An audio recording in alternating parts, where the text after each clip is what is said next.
You know that moment when everyone around you seems excited about something, and you can tell it matters to them, but inside you feel neutral, not resistant, not dismissive, just untouched.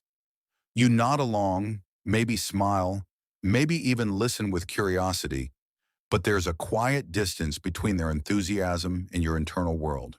And you've probably noticed that distance before, in other situations too, when the collective mood rises and yours simply stays steady. There's a certain kind of person who has experienced that subtle separation often enough to wonder if it means something about them. People sometimes interpret that calm detachment as disinterest, or assume it signals a lack of social awareness.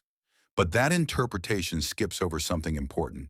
What looks like indifference from the outside is often just a different way of processing stimulation, meaning, and belonging. It isn't a flaw, it's a pattern. This becomes especially visible around events that carry strong cultural excitement, like the Super Bowl. Some people count down to it, talk about it for weeks, build gatherings around it. Others notice the same event approaching and feel no internal shift at all. And that difference is rarely explained with any depth. Usually it's reduced to personality stereotypes. But there's more going on here than people realize. Human attention isn't distributed randomly. The brain is constantly filtering what it treats as relevant, rewarding, or emotionally significant.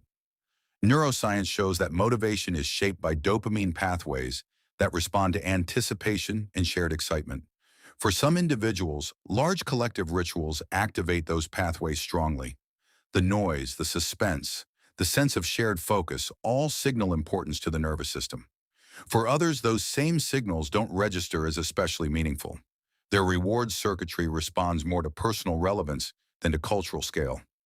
Research into temperament suggests that some nervous systems are more internally oriented, not withdrawn, just internally anchored.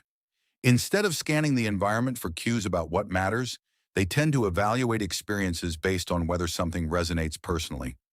When interest is authentic, it's deep. When it isn't, it doesn't appear simply because others feel it. This isn't a conscious decision. It's how attention has been wired over time. Often that wiring reflects early environments. If someone grew up in spaces where group enthusiasm wasn't central, or where attention was directed toward solitary interests, their brain may have learned to associate meaning with personal engagement rather than shared excitement. The nervous system adapts to whatever patterns it encounters repeatedly. If stimulation was calm and individualized, it calibrates toward that rhythm. If stimulation was loud and collective, it calibrates differently. Neither outcome is chosen. Both are forms of adaptation. Sometimes the pattern forms for another reason. In certain childhood environments, blending into group emotion didn't feel natural or safe. Maybe the loudest voices dominated conversations. Maybe shared excitement came with pressure to react a certain way. Over time, the nervous system learns that it's easier to stay internally steady than to synchronize outwardly. That steadiness can look like detachment, but it's often regulation, a quiet way of staying balanced in stimulating environments. It helps to say this plainly. Not caring about something widely celebrated is not better or worse than caring deeply about it. Different nervous systems prioritize different signals. Some are tuned to collective energy. Others are tuned to personal meaning. Neither is more correct. They're simply different orientations toward the world. What's interesting is the paradox hidden inside this trait. People who remain neutral during big cultural moments are often highly perceptive observers of them.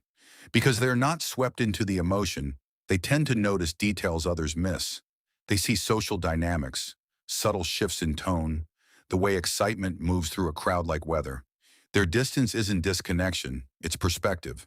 The same trait that keeps them from feeling the hype can also give them unusual clarity about it. There's also a quieter cost that rarely gets acknowledged. Collective excitement is one of the ways humans bond. When someone doesn't naturally share that excitement, they may sometimes feel slightly out of sync, as if they're watching a conversation through glass. Not excluded exactly, but not fully inside it either. Most people never say this out loud, yet they feel it in small moments when everyone else seems to speak the same emotional language, and they're translating silently. Still, that difference carries its own form of value. People with this disposition often build connections in ways that are less dependent on shared spectacle.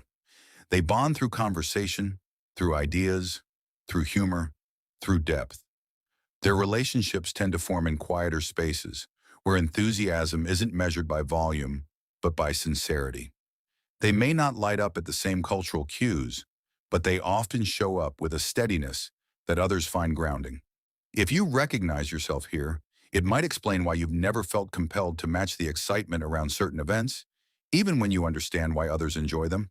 It might explain why you can appreciate that something is meaningful to millions of people and still feel no urge to participate emotionally. That isn't apathy, it's selectivity.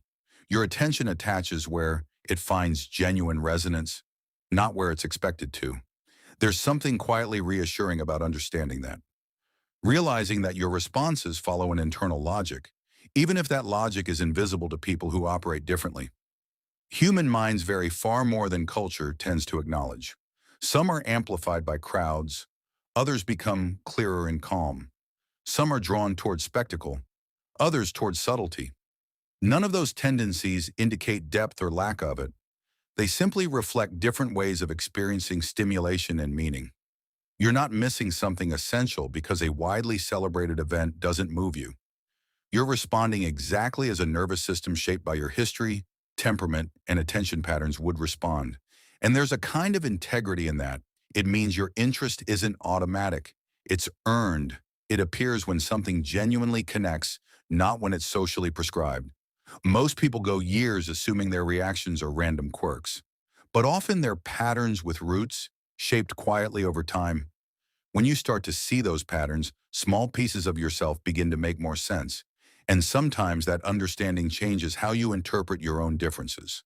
If this felt familiar, there are likely other traits you carry that have equally thoughtful explanations, waiting to be noticed in the same quiet way.